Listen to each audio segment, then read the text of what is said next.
So we took a circular approach to both events and explored how we could repurpose or reuse what we were producing for Convening EMEA at Convene for Climate.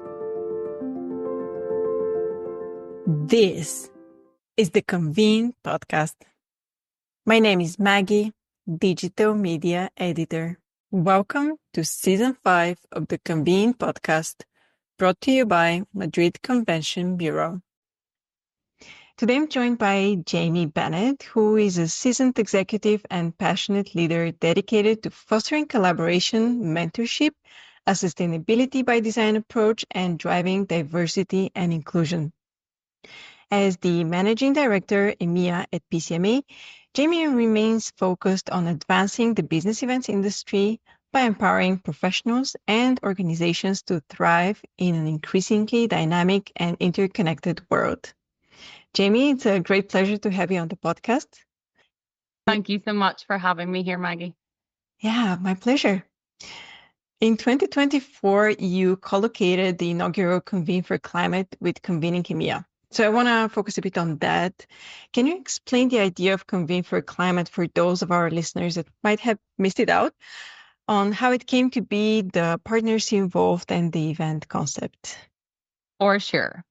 So Convene for Climate was an event that took place in Barcelona in October 2024. It did co-locate with Convening EMEA. The event came about due to both Pcma and the Strategic Alliance of National Convention Bureaus of Europe having identified through their own research the need for such an event.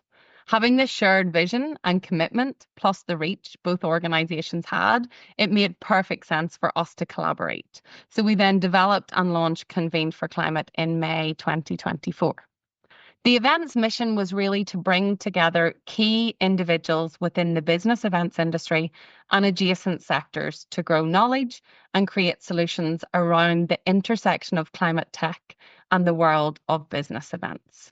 You asked a little bit about the concept. So we really wanted to start to build a community, provide insights into why we are here, and create an environment to allow everyone to be part of the solutions that we need. We did kick off the event with a community mixer and tech demo exploration the evening before at NTT Data. And this was really to give participants a flavour of what tech solutions were possible and to open their own minds and thinking before the main event day where everyone would be put to work. So the main event really took our participants on a journey in the morning of why we are where we are, how it impacts us and our businesses, and why it matters. This took the form of 4 kind of 15-minute keynotes from exceptional speakers who set the perfect tone of possibility to get us all ready for the workshop-based segment of the event. We also partnered with Maritz and worked closely with Ben Huda-Kabur and Rachel Riggs, who supported with our program development and audience curation.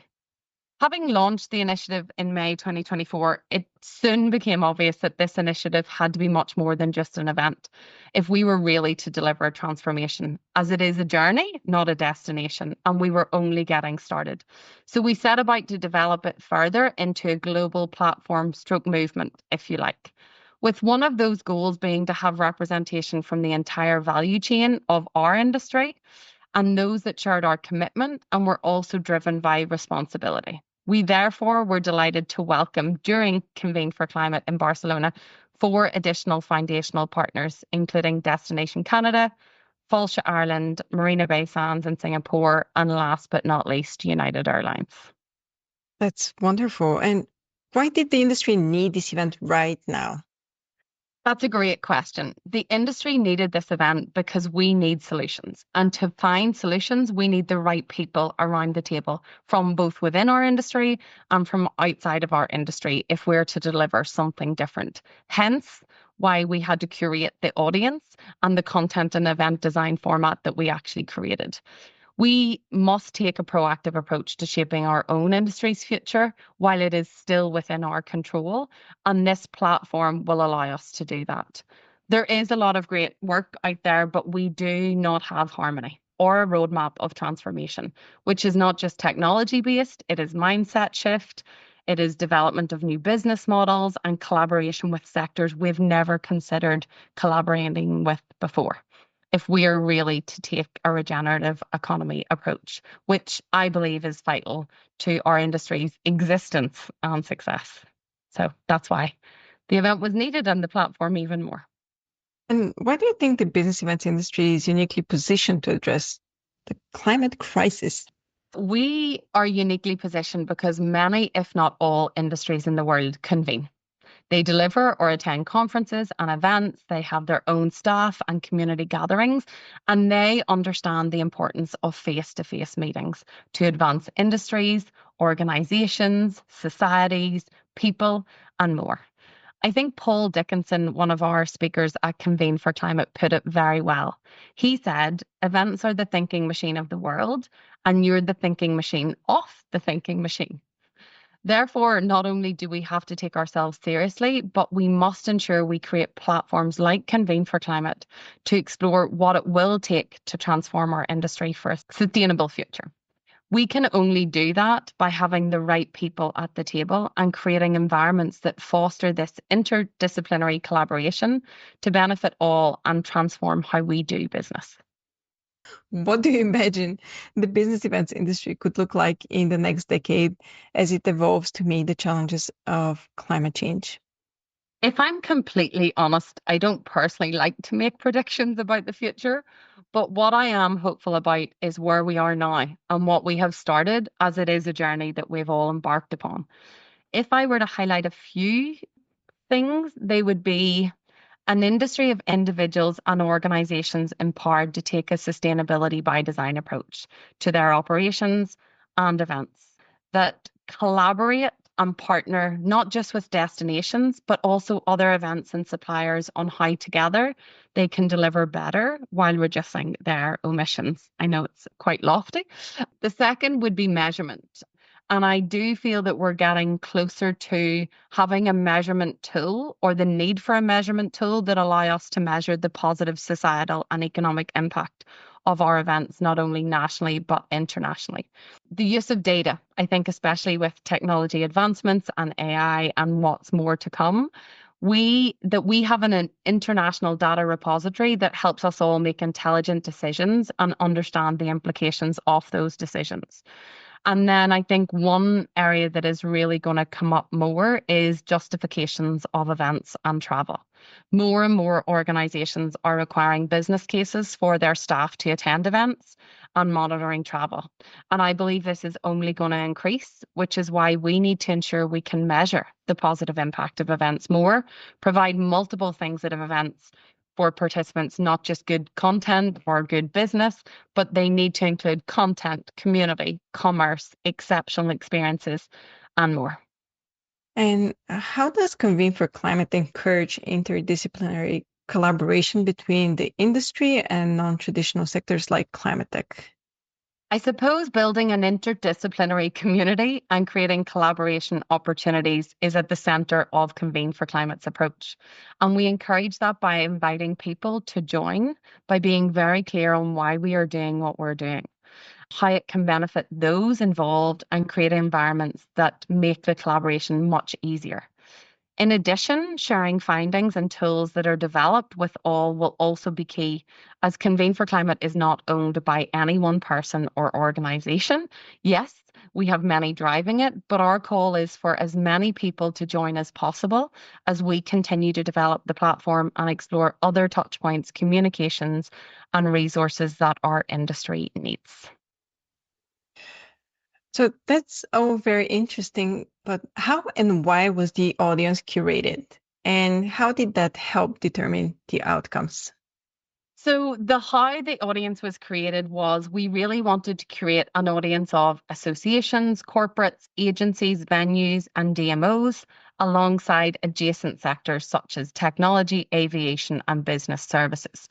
We did that in terms of a pre-qualification. So we asked each person to determine whether or not they had a decision-making role within ESG or sustainability practices, or if ESG and or sustainability initiatives were part of their role.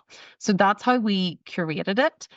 the reason it was so important is, again, like I said a little earlier, we needed to have different people at the table. And we believe the decision makers are key influencers, obviously, as well as the people that have sustainable and ESG part of their role and their remit. So that was really the premise behind it.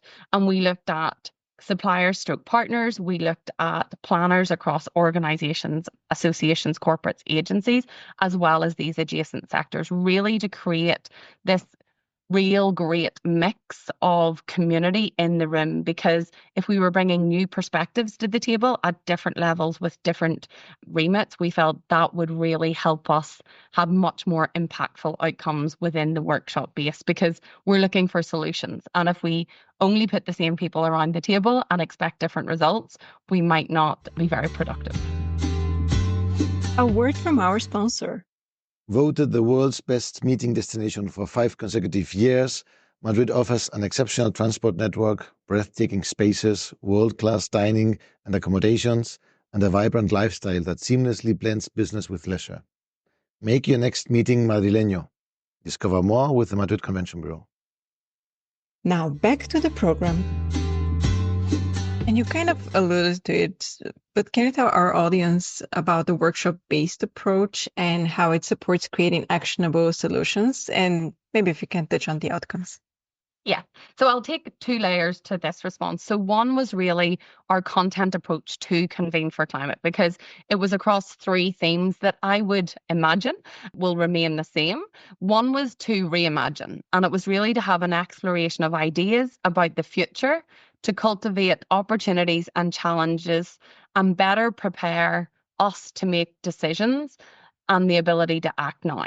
The second was really to inspire, and it was a journey to create a future where every event is a catalyst for sustainability progress and inspiration. And then the third was to create a movement so that together we could navigate uncertainty and influence the growing business case need for investments in sustainability through a community of practice. And to achieve that, we decided to create 4 streams to approach the day and that really started from the keynotes in the morning right through to our workshop streams, where we would explore 4 areas we felt were of vital importance to our industry now. And those workshop streams were: one was technology, data, and measurement. The second was skills, people, and mindset. The third was business models, risk, and growth. And the fourth was innovation and collaboration to drive change. So if you look at those on their own and collectively, we felt that they were the streams that we really needed to hone in on more in terms of developing those tactics that could deliver transformation. We pre-allocated each participant to a group to take part during the workshops. This was based on their role, their location, and their organisation from the data we captured, and really to assist optimal collaboration and results. So we set these groups 2 tasks, and they were over phases. So phase 1 was to identify the tactics we need today to guarantee a sustainable future for our industry. And phase 2 was then to prioritise those tactics and explore the aid of technology. This was heavy work, yet highly engaging work for all. And the outcomes were the development of 12 tactics, 3 per workshop stream. And these tactics have been shared with our participants, and we're now exploring the prioritization of those tactics for further research, exploration, or indeed it may result in some adoption. I love that. Changing gears a little bit, why was it important to collocate Convene for Climate with Convene Pcma, and how does this align with the event's sustainability goals? Thank you for asking that question, Maggie. It was important to locate, again, like always with me, there's multiple answers for a number of reasons. Mainly ensuring we were taking a sustainability by design approach to both events. One was the audience. So we had a large portion of the audience already being in Barcelona, so they would not be required to add an additional trip to their calendar. And we invited key people within Barcelona to also participate. The second was really the knowledge economy. So we invited exceptional organizations and people to contribute to the event's content, including NTT Data and other organizations. We had showcased the technology that they had developed, as well as one of our opening keynotes, in turn showcasing really some of the knowledge economy Barcelona as a destination has to inspire others and help organisations bringing events to the area to potentially explore doing the same. And then the third piece was really the circular approach. So we took a circular approach to both events and explored how we could repurpose or reuse what we were producing for convening EMEA at Convene for Climate. This also included the reduction of many elements as we transformed the main stage of Convening EMEA to host the full day, including networking and breaks for Convene for Climate. And we looked at everything from lanyards to signage, equipment to stage design, and how we could repurpose or reduce what we were producing. And how does co-locating the events reduce resources? And what lessons can event professionals learn from this approach? I believe if you have a delivery team on site who can produce both events or play different roles, it reduces having to bring in a new team to deliver or new people having to travel there. It also fosters that trust element. We all know as event planners, your on-site event delivery team is built on trust.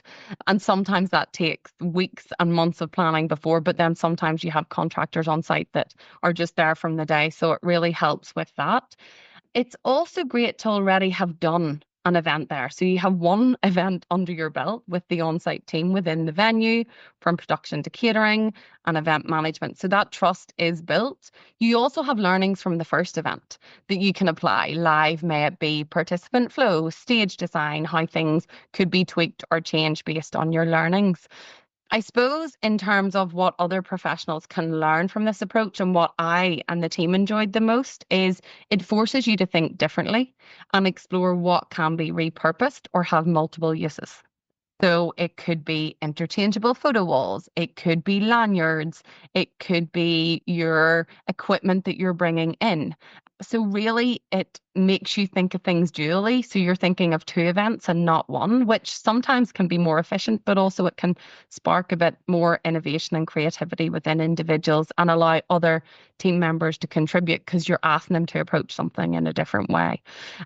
A lesson for other planners could also be what you produce at one event, how it can be used at another.